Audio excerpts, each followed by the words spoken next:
Hey, what's up, everyone? This is Joey with Last Few Spins. So, today I thought we would do something a little bit different and talk about bad reviews of great or classic albums. So, I went through and I found four albums that I considered to be certainly great in my mind, but also just beloved by the masses. But as you can see, not everybody feels that way about these albums.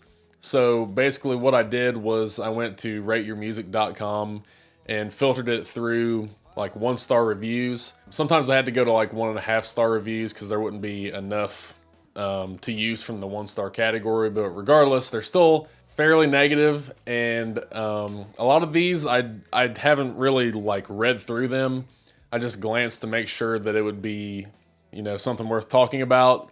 But these are pretty much my reactions, like on the spot, of some of these things that people are saying.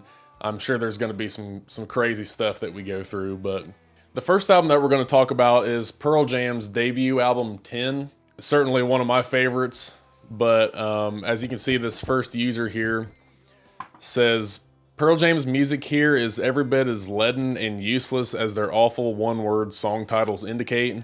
First of all, Why Go and Even Flow are technically 2 words, so you're already wrong there, bud. It's bad poetry teen angst at its most irritating, pumped up to arena proportions. When the band, who reek of former hair metal twits turned alternative rock twits, pound out their rock, they sound all but medically incapable of humor. There's also no sex, no eccentricity, no intriguing personality, and barely any memorable melodies. So it's kind of like this reviewer has a double standard where he says they reek of former hair metal twits, but yet when you think of hair metal bands, what do you think of? Sex, rock and roll, drugs. So if that's a bad thing that they reek of that, you're also then complaining that there is none of that in the music. So it's kind of like, which do you want? But he goes on to say, everything good about rock music gets screamed right out in the room by sweaty Eddie Vedder's tortured wail. Also, get a load of that photo in the sleeve of the band huddled together in their grunge rock clown clothes and touching hands upraised to the heavens. I mean, that's a pretty iconic picture, I would say. You certainly see it on a lot of posters and t-shirts and stuff like that. Not something that I would expect to be pointed out, but he goes on to say, now there are a lot of embarrassing old pictures of me, but I take solace in the fact that in none of them do I wear Doc Martens, a beret, and pants that go down to my shins to expose white tube socks while I pose, pressing flesh with a bunch of similarly dressed, scuzzy long hairs in shadowy mood lighting. Damn, what a mouthful. Yeah, I mean, this guy definitely has a way with words. It inspired, the look that he's describing is kind of the typical grunge rock aesthetic, which, Eddie Vedder and people like Kurt Cobain like kind of brought to the forefront, and certainly there are a lot of people that wanted to dress like that in that era as well. So it must have worked. I mean, this guy didn't dig it, but he says some say that Stone Gossard and company improved in later years. As their record sales got smaller, the band got better, so I hear, at least. I mean, that's up for debate. 10's probably my second favorite album by them. Versus is probably my favorite, and then 10, and then Yield. I think they've been solid all throughout their career. Certainly their record sales aren't, what they would experience in the 10 days, but... So we'll go on to our next review. Man, I loathe this album. I don't even understand why it's always mentioned in the same company as Nirvana's Nevermind and Soundgarden's Bad Motorfinger. No way, I remember back in the day, fans of Mudhoney and Nirvana used to mock Pearl Jam for being posers. If you ask me, they were right in doing so. It was so easy to sniff Pearl Jam out as fakes, like a seemingly innocuous fart in a car. If anything, this is responsible for inspiring all the shitty post-grunge bands such as Nickelback, Bush, Creed, etc. Pearl Jam wasn't alone in influencing bands like that. I don't know about Nickelback so much, but I mean, you do hear a lot of that 90s grunge in Creed, once they kind of started going. Those bands who kept horrifically popping up through the 90s and the 2000s.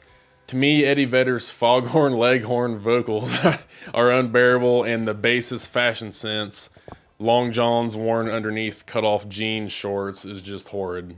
Yeah, Jeremy spoke in class today. He said, "You guys suck." So right off the top of my head, I can't remember what Foghorn Leghorn sounds like. So let's just check that out. I don't know if you can see that. What's the big idea bashing me on the noggin with a rolling pin? Anyone's head, boy. That's a head. But that's a joke, boy. How does that sound like Eddie Vedder? Yeah, I say, boy, Jeremy spoke in class today, boy. Yeah, I don't think so. The third review, he says, My Pearl Jam Story, Chapter 3, 10. So this guy must be doing Pearl Jam reviews in a different order that we see here, but he already owned Vitology on CD and Verses on tape, so a friend of mine lent me 10 as a way to fill the gap in my collection. I think I kept it for almost a year, waiting for it to shine. Some albums take a while to grow, I mean, I get that. 10 was my least favorite Pearl Jam album from the get-go, and is the only one I never owned myself during my nearly 10-year-long adventure with Pearl Jam. Although I have borrowed it from different sources many times over that time period, and I know it quite well. Okay, so just kind of some background here. The initial roadblocks are ones that I never did overcome with 10. It always sounded distant to me, like the band was just telling stories rather than living them. The over-the-top dramatics revealed a shallow album that was trying to make up for a lack of substance. Still, this one is a solid fan's choice, so I would re-borrow and revisit it throughout high school and university, always with the same results. He says he should have quit 10 before he did, and by doing so, he should have saved himself a lot of time. I mean, this one, as you see, the first two reviews were pretty scathing. It seemed like they absolutely hated Eddie Vedder and Pearl Jam. This one's, I mean, I get this one. It's kind of like he just couldn't get into it.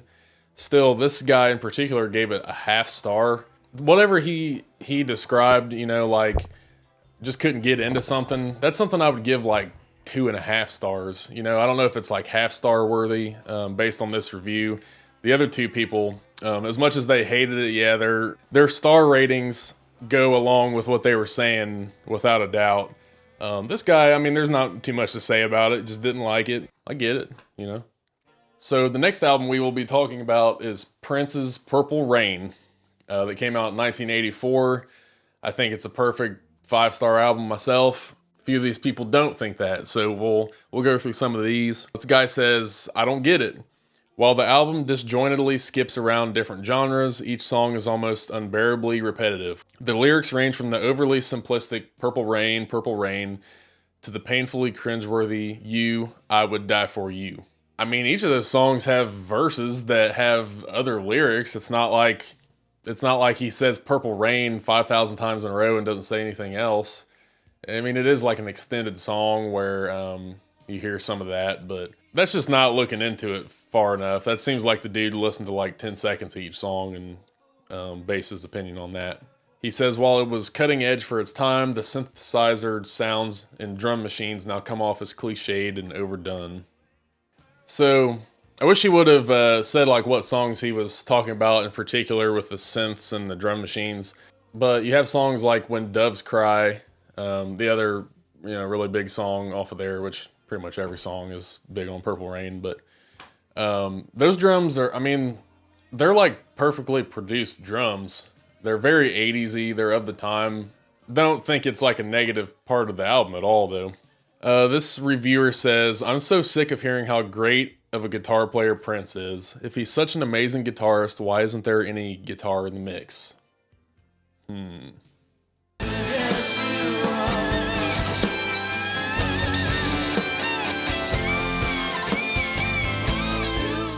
So as you can see, he could play the damn guitar, but my one thing that I will I get what this guy's saying is Prince really underutilizes his guitar playing in most of his discography.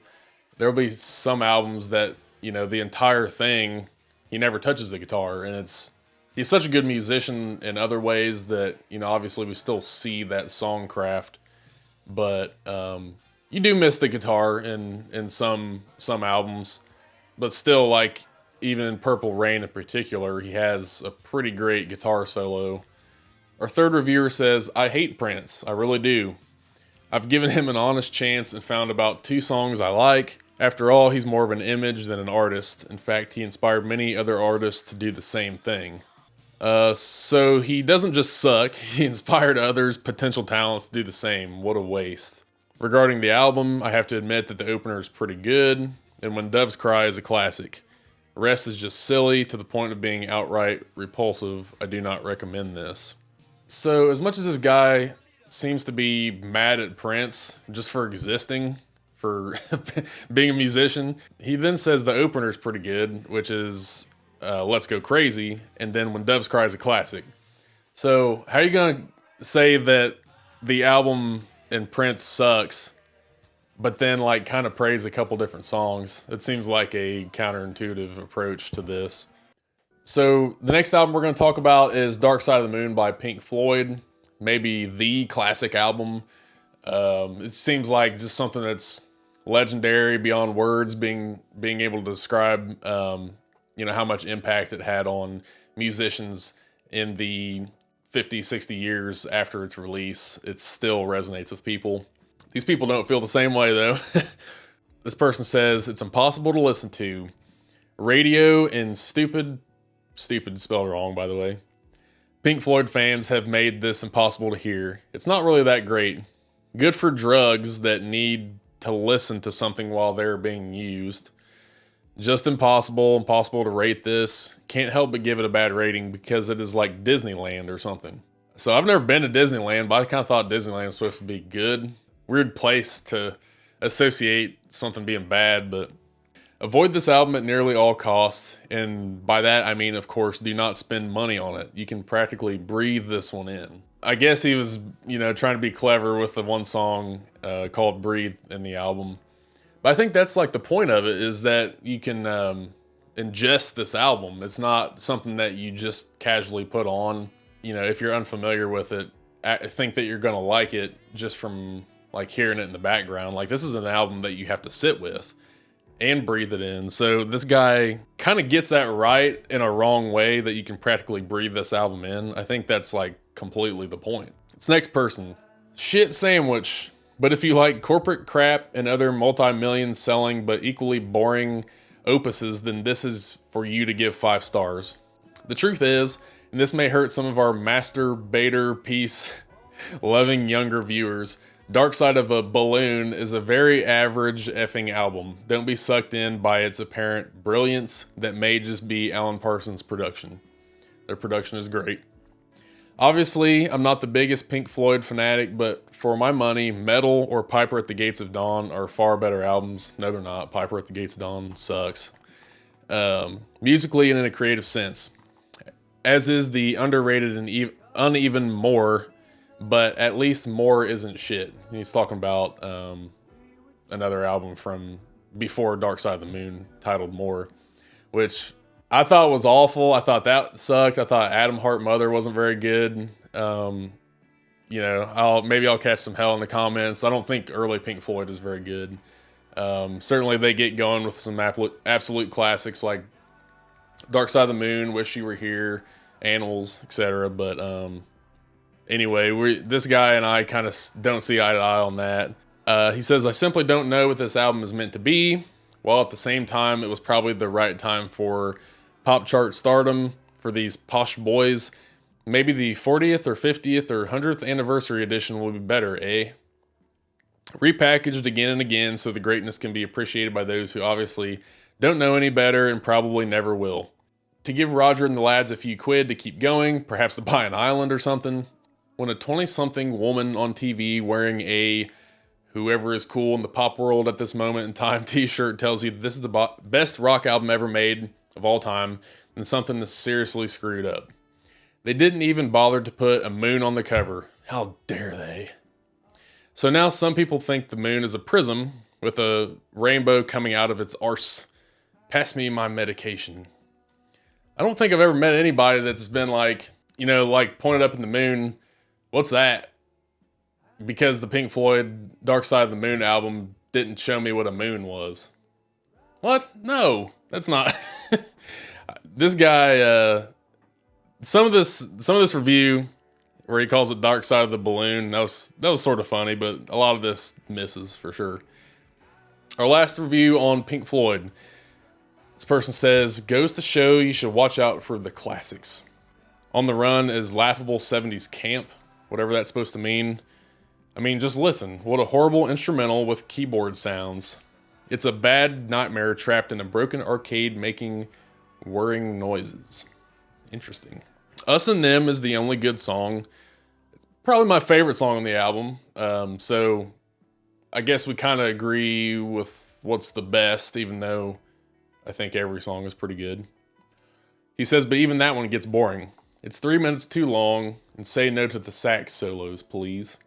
He's so tired of hearing classic rock hippies preaching this as some sort of American landmark. Psychedelic always sucked. This belongs nowhere else but a bargain bin and a Kmart. So his comment is a little dated, as you can see. I don't know if too many Kmarts around. It's from 2012.